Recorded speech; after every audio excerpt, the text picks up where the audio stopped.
কি কি দেখেন না, চুল বড় করে করে রাখে। বড় করা মানে বাবরি চুল না, বাবরি চুল না, বন্ডদের চুলে আলাদা জট বানায় রাখি কিনা।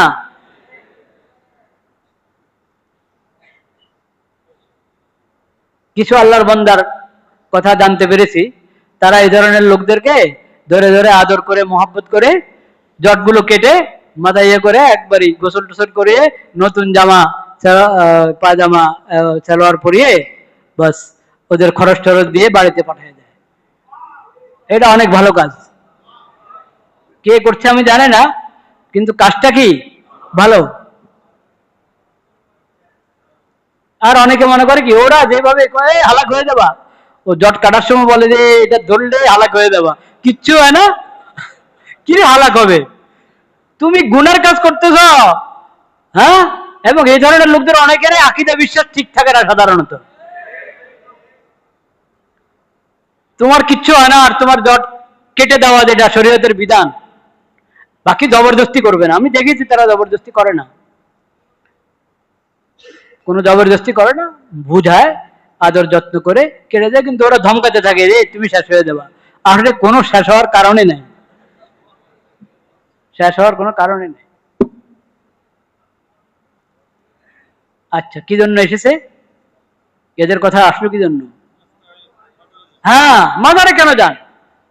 এদের পিছনে পিছনে ঘুরে যদি একজনকে একবারই মুছে দিল বা একটা কিছু বলে দিল, তাহলে একবারে কিল্লা ফাতা হয়ে যাবে নাকি? বলেন নাউজুবিল্লাহ। ও সতর ঢাকে না। সে কি সুস্থ মস্তিষ্ক? তার মস্তিষ্কটা সুস্থ, মানে সে সুস্থ মানুষ না পাগল? পাগল হলে তো পাগলেই, তো সে কি দোয়া করবো আপনার জন্য? আর যদি সে সুস্থ মস্তিষ্ক সম্পন্ন হয়ে এরকম করে, তো সে তো প্রতারক, ভণ্ড। ওর আকীদা ঠিক না, আপনার জন্য কি দোয়া করবে? এই ধরনের লোকদের পিছনে কখনো ঘুরবেন না, তাদের কাছে কিছু চাবেন না। আরে মেয়া, ওই যে দেখেন এইখানে কাছে আছে গোলাপ মাজার, ওইদিকে দেখেন কি করে। ওইদিকে মসজিদ আছে, ওখানে গিয়ে নামাজ পড়বে, তা না করে এখানে সজদা দিতে থাকে, কাঁদতে থাকে। আরে এখানে তুমি কার কাছে কাঁদো? এই তো আল্লাহর বান্দা, এই তো আল্লাহর মুহতাজ, আল্লাহর মুখাপেক্ষী। তুমি আল্লাহর কাছে তার জন্য চাও, তার কাছে চাও না।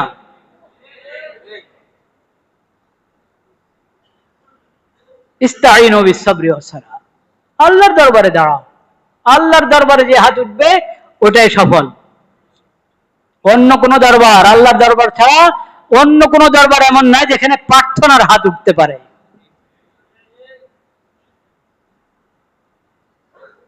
ইন্নাল্লাহা মা'আস-সাবিরিন, আল্লাহ সবরকারীদের সঙ্গে আছেন।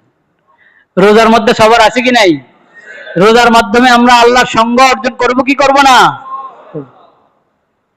ওয়ালা তাকুলু লিমান ইউকতালু ফি সাবিলিল্লাহি আমওয়াত, আল্লাহর রাস্তায় যারা নিজের জান দিয়ে দিয়েছে, আল্লাহর রাস্তায় মৃত্যুবরণ করেছে, তাদেরকে মুর্দা বলবে না। তাদেরকে মুর্দা বলবে না, মৃত্যু বলবে না তাদেরকে। বাল আহইয়া, ওরা তো আল্লাহর কাছে জীবিত, রিজিক পাচ্ছে। অন্য আয়াতে আছে আল্লাহর কাছে কি রিজিক পাচ্ছে তারা। ওয়ালাকিন লা তাশউরুন, যারা শহীদ, আল্লাহর রাস্তায় যারা শহীদ হয়েছে তারা জীবিত।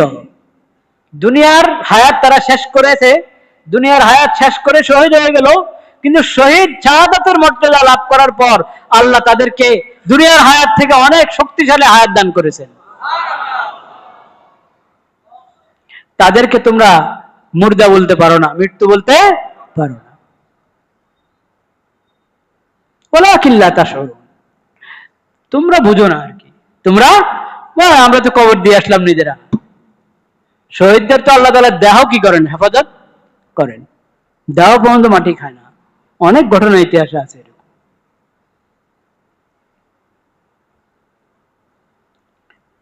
কবর কোনো কারণে খুলে গেছে, আর দেখা যায় এত বছর আগের কবর এখনো তার দেহ তো অক্ষুণ্ণ আছেই, কাফনের কাপড়টা অক্ষুণ্ণ আছে।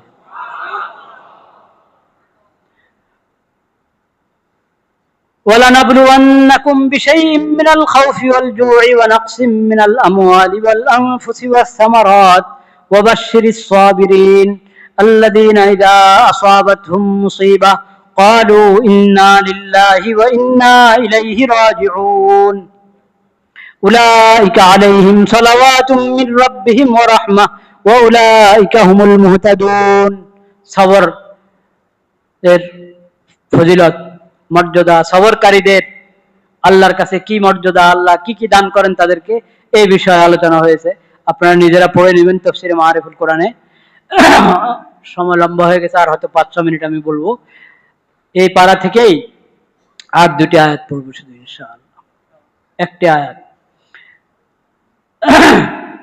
লাইসাল বিররা আন তুওয়াল্লু ওজুহাকুম কিবালাল মাশরিকি ওয়াল মাগরিব ওয়ালাকিন্নাল বিররা মান আমানা বিল্লাহি ওয়াল ইয়াউমিল আখির ওয়াল মালাইকাতি ওয়াল কিতাবি ওয়ান নাবিয়্যিন ওয়া আতাল মালা আলা হুব্বিহি যাবিল কুরবা ওয়াল ইয়াতামা ওয়াল মাসাকিন ওয়া ইবনাস সাবিল ওয়াস সাইলিনা ওয়া ফির রিকাব ওয়া আকামাস সালাতা ওয়া আতাজ যাকাহ ওয়াল মুফুনা বিআহদিহিম ইযা আহাদু والصابرين في البأساء والضراء وحين البأس أولئك الذين صدقوا وأولئك هم المتقون 177 নম্বর আয়াত, সূরাতুল বাকারার 2 নম্বর সূরার 177 নম্বর আয়াত।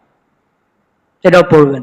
এক আয়াতের মধ্যে আল্লাহ তাআলা আমাদেরকে ঈমানের আকীদাগুলো, ইসলামের আকীদাগুলো জানিয়ে দিলেন এবং ইসলামের ভিত্তি যেসব ফরজ আমল এবং ইবাদতের উপর ওগুলোর কথা বললেন, আল্লাহর হক বান্দার হক সম্পর্কে আমাদেরকে বললেন। হ্যাঁ, নেক কাজ, নেক কাজের বিবরণ দিয়েছেন আল্লাহ তাআলা।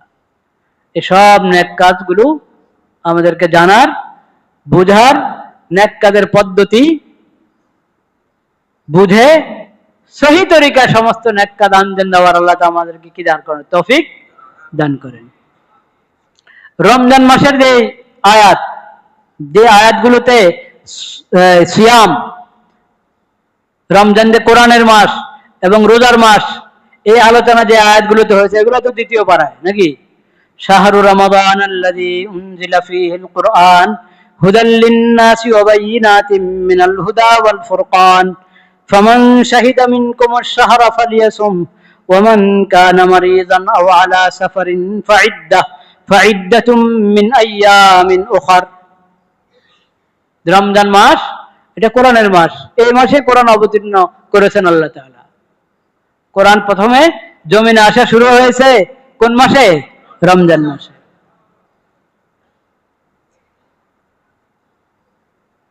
কি জন্য বলেন? কোরআন কি জন্য এসেছে? হুদাল লিন-নাস, মানুষের, মানব জাতির হেদায়েতের জন্য। জিন জাতিও আছে এর মধ্যে, তাদেরও হেদায়েতের জন্য। ওয়া বায়িনাতিম মিনাল হুদা, হেদায়েতের যাবতীয় নিদর্শন এই কোরআনে রয়েছে। ওয়াল ফুরকান, কোরআনের আরেক নাম কি? ফুরকান। কোরআনের আরেক নাম ফুরকান। অনেকগুলো নাম আছে কোরআন কারীমের। কোরআন সবচেয়ে প্রসিদ্ধ নাম হলো কোরআন, আরেকটি নাম কি? ফুরকান। কেন কোরআনকে ফুরকান বলা হয়েছে? আল্লাহ তাআলা বলেছেন এই কোরআনের মধ্যে আমি ফুরকান অবতীর্ণ করেছি, অর্থাৎ ওসব বিধান, ওসব নিদর্শন আমি এই কোরআনে অবতীর্ণ করেছি, ওসব নিয়ম নীতি এই কোরআনে অবতীর্ণ করেছি, ওসব হেদায়েত এই কোরআনে অবতীর্ণ করেছি যেগুলো অবলম্বন করলে তোমরা হক বাতিলের মাধ্যমে হক বাতিলের মাঝে পার্থক্য করতে পারবে। কোনটা হক, কোনটা বাতিল, কোনটা সহি, কোনটা গলত, কোনটা কল্যাণ, কোনটা অকল্যাণ, কোনটা হেদায়েত, কোনটা গুমরাহি, কোনটা শিরিক, কোনটা তাওহীদ, কোনটা ঈমান, কোনটা কুফর, এসব পার্থক্য করতে পারবা কিসের মাধ্যমে? এই কোরআনের মাধ্যমে। বলেন সুবহানাল্লাহ। হেদায়েত কোত্থেকে নিতে হবে? কোরআন থেকে।